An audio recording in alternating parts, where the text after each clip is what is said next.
welcome back to Share Your Truth. This is series 2. So if you haven't watched series 1, go check us out right now. Check it out. Today's topic will be, are you setting a good example for the youth?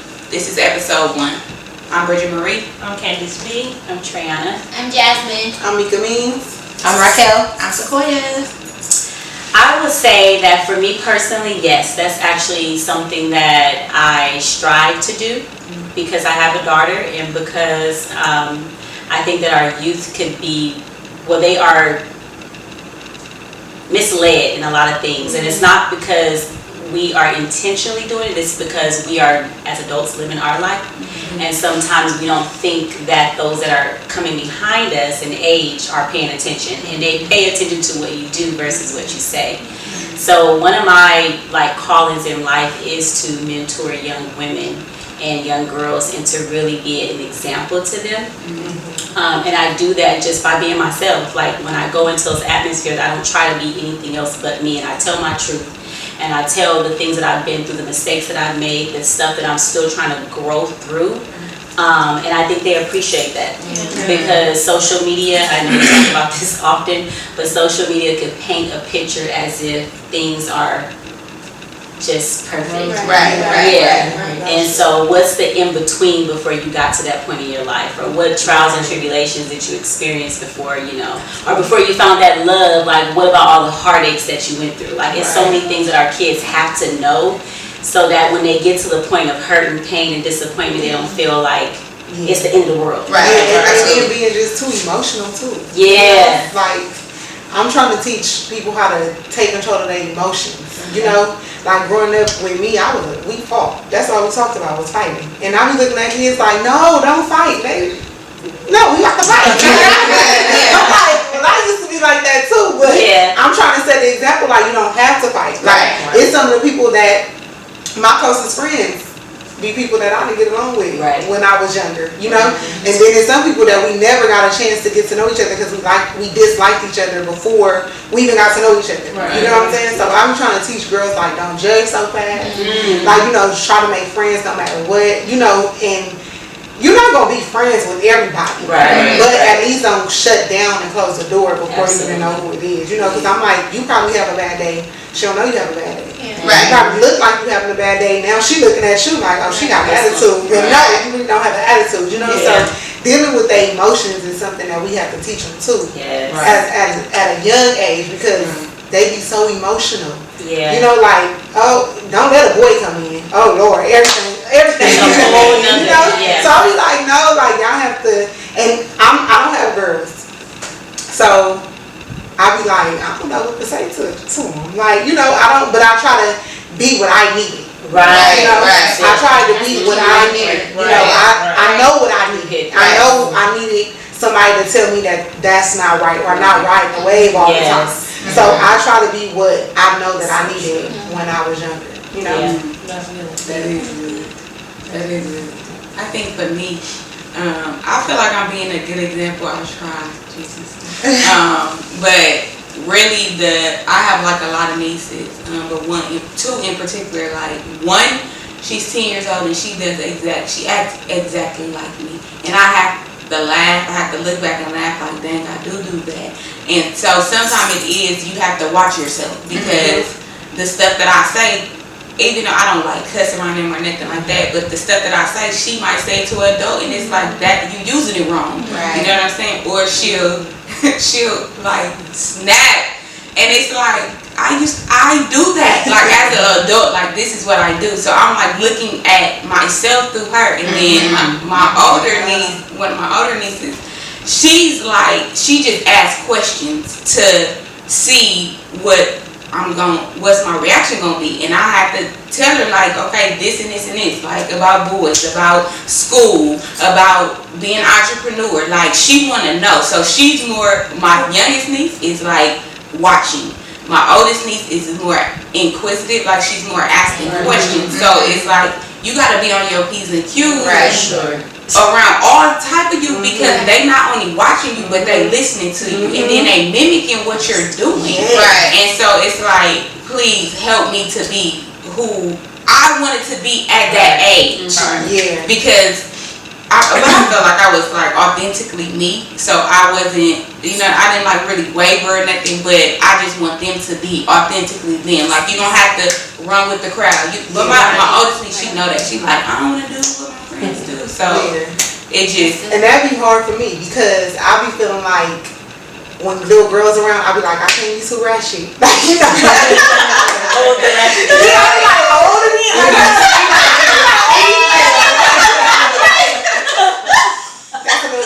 Like, cause I don't want to do what I'm doing, but then it be like, I'm so glad I don't got girls because I would have to really 360 my life. That's so true. Cause I be really like with my friends who have daughters, I'm not really attached to girls either. Even though that I don't have any, I'm not attached to them. So I always be like, hey girl, what you doing? I'm like, do I supposed to say that?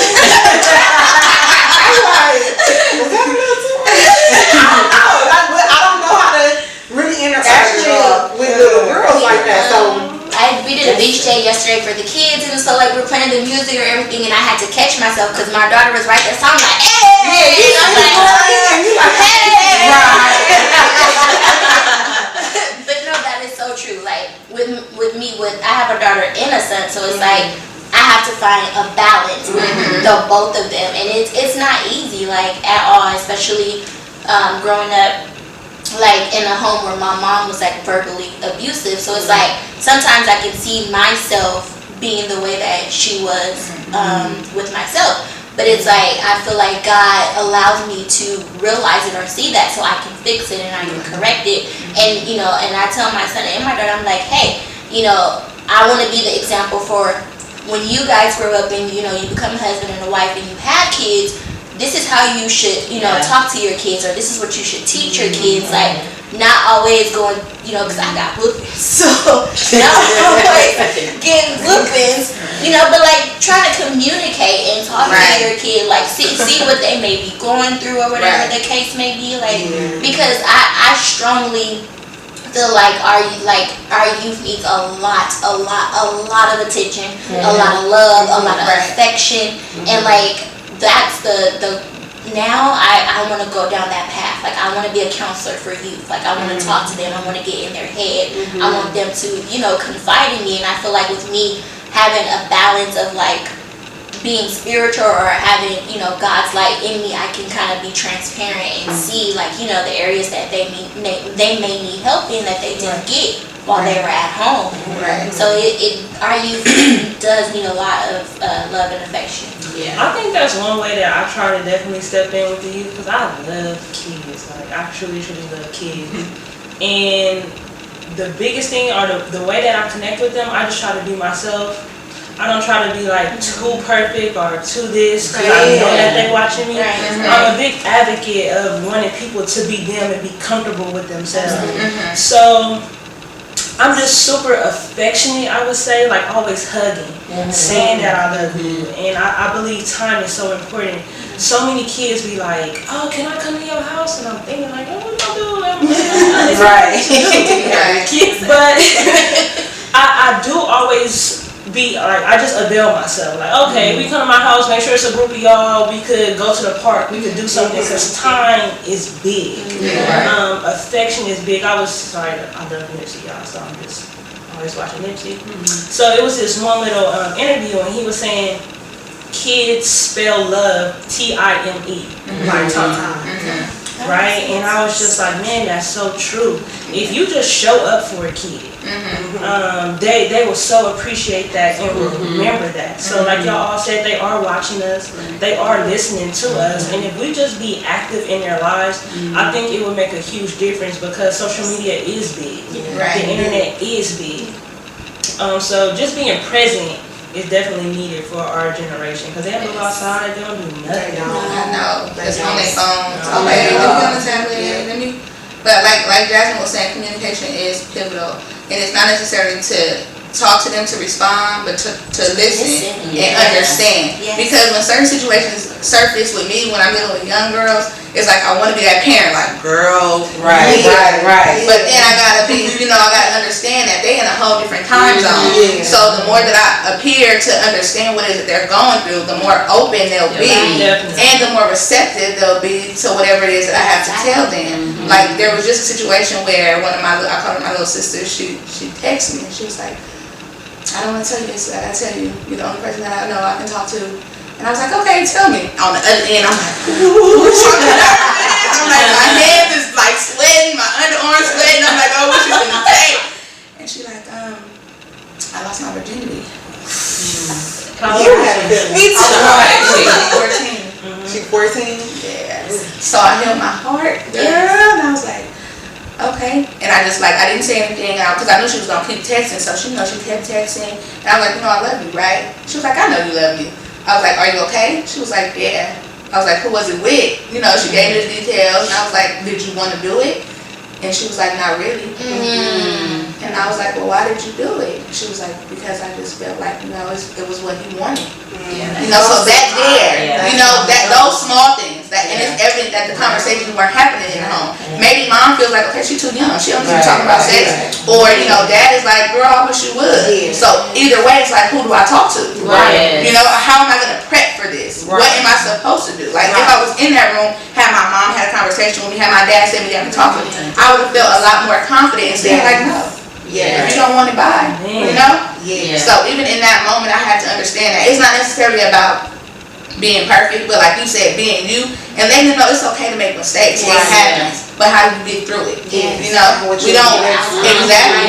What's your outlet gonna be? Because you gotta understand with sex, a lot of things come with it. Emotionally, mentally, physically, all that. And it's like we avoid those conversations because of age, but these are things that we should openly talk about. It needs to happen. I always say that because these little kids, especially when they're not around their parents and just around people that's just not their parents. They're more open to say stuff. And say somebody who parents is not talking about it. They're getting this information from some other little kid. Yeah, not parents talking about it. Right. People are watching their parents do it. And I've had that with my 9-year-old. She come home and she telling me stuff that's going on in the play yard and such and such, saw their parents doing such and such, and they told her to look up such and such. I'm like, wait a minute, you're 9. I didn't think I needed to talk to you. And I had to have a conversation with her this week. Like, obviously, you want to know more because she's very inquisitive. She asks a whole lot of questions, but then again, she's my child. So I'm like, oh, you want to be talked to at this level, so now I'm gonna have to talk to you at this level. And that's what it is. But for me, having her, because I got a slew of nephews and a slew of family, but having my daughter really pushed me to be on my 10 toes, like to really be an example. And I always go back in my head like, would I want Kyra to accept this? Would I want Kyra to act like this? Would I want Kyra to post that? Would I want Kyra? And then a lot of times that keeps me. And then also, having the children that I work with, it keeps me like, okay,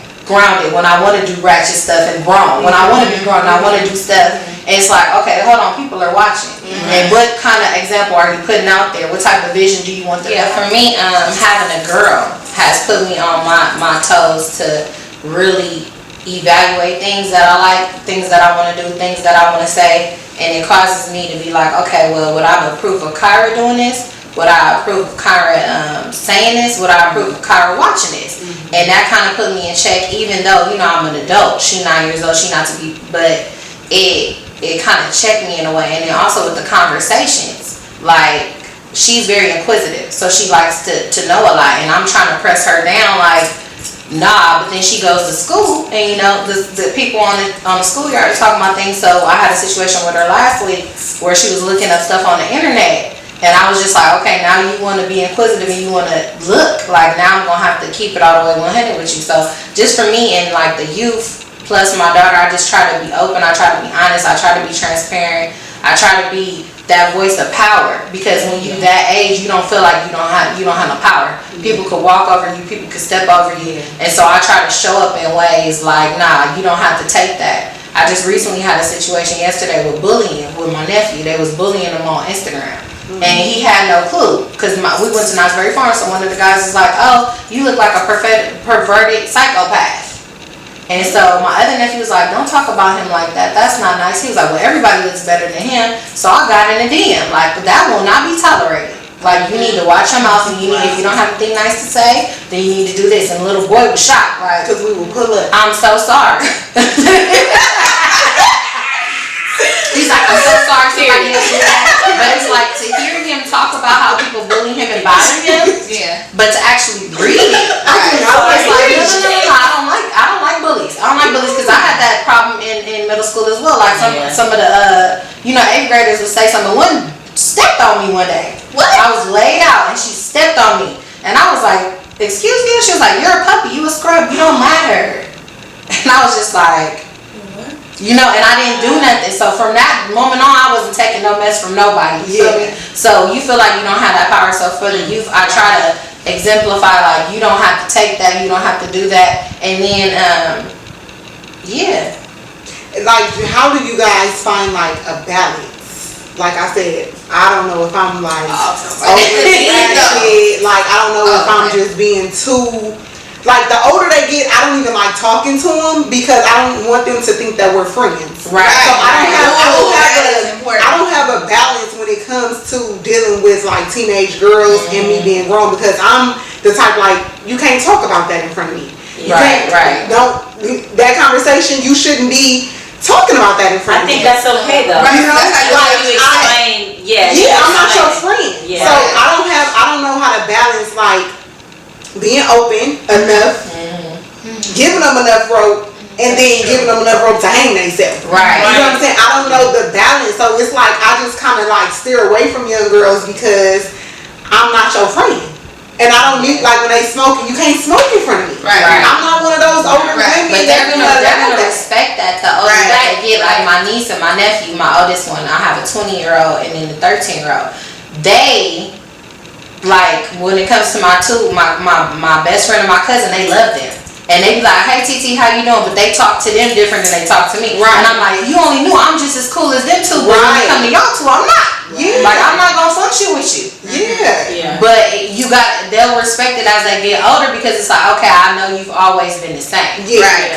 And I can come to you if I need you, but I just can't get popular. You can't do it in front of me. I don't condone smoking. I'm just it's not. It's still a certain level of respect. That's right. Yeah, you got to. Right. But like, how do you differentiate that? The way that you saying that's what you put out there, you let them. Right, but I'm saying, like, say for instance, if me and you are friends, and then we are friends because no.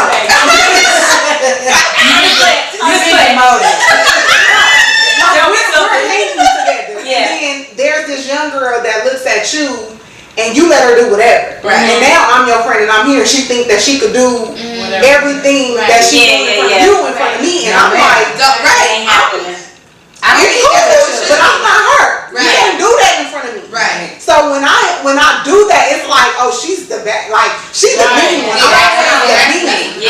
So I'm like, I'm really cool, but you need to stay a child's play. Right. So I don't know how to. I struggle with that. You know? I have a cousin, my favorite little cousin, just dear and near to my heart. He's a boy.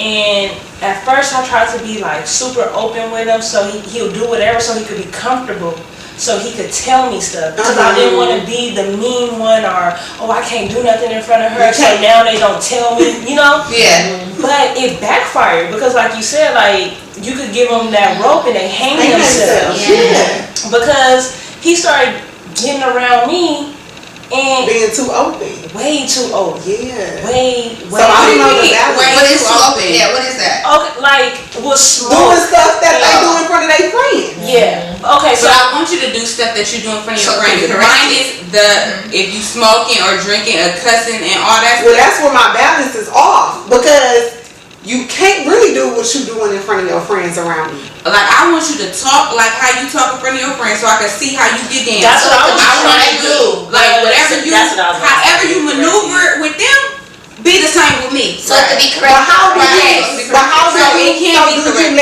you let your guard down in the beginning, like how she's saying? What do you mean let your guard down? Like, let them be open and be free. So he'll be playing music, and it's all types of just gang banging, cussing, all type of music. My brother used to be like, why are you letting him listen to that? And I'm like, well, I didn't point that song out to him. He brought the song, so obviously he's You already already heard used to it. Now I let it play because I'm trying to understand. Right. Let me hear what you're doing. But I didn't. What did you do after? Did you talk about it afterwards? I'll talk to him about it, but I was never like hard on him because I didn't want him to close up and say, all right, I ain't gonna play that. Right. So it wasn't like a lesson in it. I was just like, well, you shouldn't do that. And oh no, I like this. He from this hood and da da da. I mean, my cousin's a full blown gangbanger. Right now? Right. The one you're talking about? Yeah. That's the one that's always in trouble. Yeah. That's been on house arrest since he was 14 years old and dropped out of school when he was 13 or 12. He can't do that. He can't do that around me. I think what's in. But he smokes in front of his family, Right. and all that. And his They could know. They not his parents saying passed nothing. away. His parents passed away, so his siblings are raising him. But see, So, that is different. It's case by case. It is case You by don't case. understand. Just like I work at my major's child development. So when you work with children, every child is different. You can't approach them with the same way that you can't do that because especially highlighting that the fact that he didn't have his parents. Yeah. He's yearning for a certain thing. Exactly. So he has a different way that he responds in a different outlet on dealing with whatever it is that he's dealing with. Right. So you have to be confident in who you are to make sure you establish the ground rules no matter who's around. I don't care if it's the pastor, the preacher, the mama, the grandparent. I am who I am. And this is what I live by. You don't have to understand, but you're going to respect it.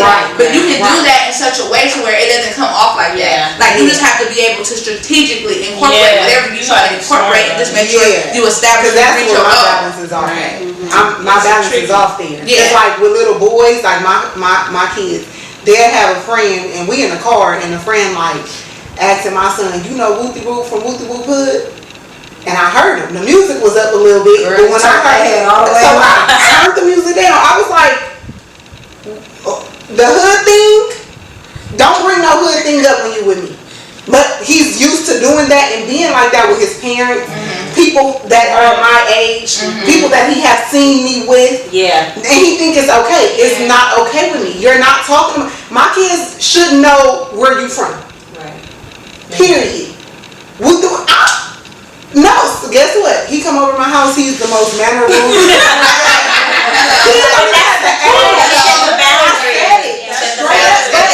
At the end of the day, it's like I want to be cool because now it's like an eggshell type of thing. But if something goes down, it's going. He can trust. I think there's going to be a trust established there. Yeah. Knowing that you want the best for your son. True, and then that's why I reflect back to being what I wanted because I've never had nobody like check me. I always was around the girls who thought everything that I did was funny. Now I'm trying to fight them. Because I was one of those young girls that fought older girls. You know what I'm saying? Because y'all act like y'all my age. I'll fight y'all like y'all my age. You know, so it was never no respect boundary there. So now with like young girls, I don't play with y'all. I'm not about to be fighting no 17-year-old. I'm grown. You're going to respect me. Right.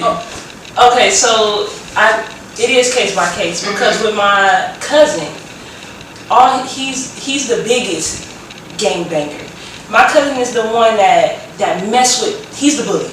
Okay, and he's the bully. He's instigating. He's fighting everybody. Right. So when he do have his friends around, he's the one asking those questions. And I didn't necessarily stop it and be like, don't talk about that. So I'll allow him to do it, but one thing I did, I just used to always pump him up and be like, dude, you are so smart. You can do anything. You can do. So I'll just do that. I will allow it. But that's why I said I had to figure out the balance there because he comfortable gang banging around me and telling me whoop de whoop this and he'll tell me his whole little list of things that he does. But I see that it's a respect with me because he's been to the church before with me. One day we was walking and he was like, "You not ghetto, huh?" He from Watts, born and raised projects. And then I was just like, "What make you say that?" And he was like, "You just act different. I could tell you not ghetto." So he watching you. So although I don't stop him and be like, "Don't do that, don't do that," you can still see it's a respect. But I mean, now he's a little bit out of control because he's older now. and I'm full with it. I feel like he's watching you, and he does need attention, especially with you. You know, saying that he lost his parents. Like he needs some love and affection. He needs attention. He needs someone to pour but he into gets him. it Like from his from neighborhood. That's where he's running to. That's true. That's where That's he's true. getting it from. Most people who become gangbangers, they go to hoods because that's who pour them with the love That's true. that they are missing from the parents being gone. You get what I'm I saying? think you should still keep pouring So- into him, Candace. I know, and I feel bad that I And don't. you know what area to pray for him in. That's true. If they pour out whatever, even that little boy, and you said he do it with his parents and all that, like God, like even though that's just how your outlook is for him, but that's the area that you could pray for him in. But at the end of the day, he don't do it around me no more. Right. But it's Still, it's still there. But I'm not around him like that. Like I feel it every now and then. But I you know, I understand that. that could be the I was reason on- why But when he over here, Right. I think it's very important that kids see that even though you're from the neighborhood and you're from the same area or you're from whatever, that you have standards, you have goals, you have morals, and it's different. Like I'm from the neighborhood and I can with the best of them. Guess what? I'm gonna handle my business, and I'm not gonna be disrespectful. that's true. For us to be able to even answer the initial question from the beginning, we have to be able to identify within ourselves what we don't want to see, what we don't want to be, reciprocated. Because how can we be an answer to a question if we still got questions on the inside? So like how you were talking about the gang members and how they show him love, they're showing him love based on what they experience. So that doesn't necessarily mean he's being fulfilled. So it's just like we always got to make sure that we on our porch and we looking afar and making sure we radaring and we giving what is needed, not based on what we feel or what we think, but what the need is. And understand that every child is different. So one may want a hug, one may want that, but that doesn't mean that they're rejecting love. It's just they're associating it with what they've been presented. So going in, I just feel like overall we need to acknowledge what the situation is and identify it not based on what we feel the answer should be, but based on what the need is. That's good.